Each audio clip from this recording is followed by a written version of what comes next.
time for some political news. Congress leader Rahul Gandhi has now launched a fresh attack on the BJP and Election Commission, alleging large-scale vote chori again.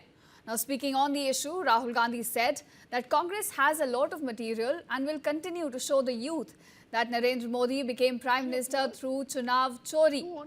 In fact, referring to reports of a BJP leader allegedly voting at 2 locations, he claimed that Haryana elections were a case of wholesale chori with fake votes, fake photographs being used in the process. Further, Rahul Gandhi accused the Election Commission of remaining silent on his complaints and also said that the BJP here is defending the irregularities instead of denying them.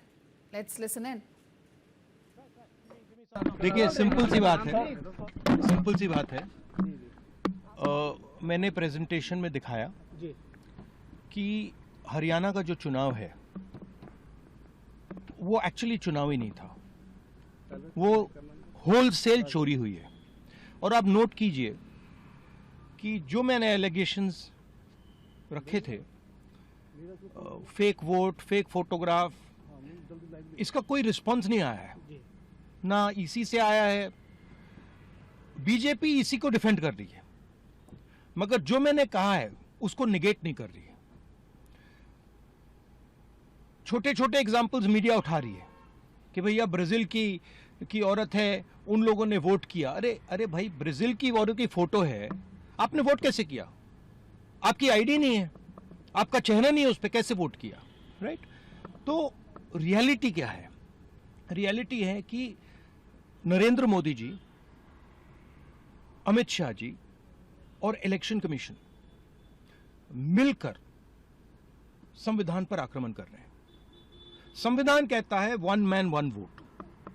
Haryana दिखाता है कि 1 man 1 vote Haryana में था ही नहीं। 1 man multiple vote था, Brazilian woman vote था, 1-2 booth में 200 लोग, 200 फोटो हैं एक औरत की।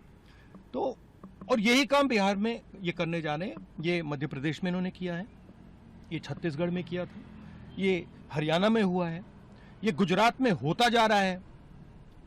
तो ये मेन इशू है। अभी प्रोसेस चल रहा है, हमारे पास बहुत सारा मटेरियल है, वो प्रोसेस हम चलाते जाएंगे।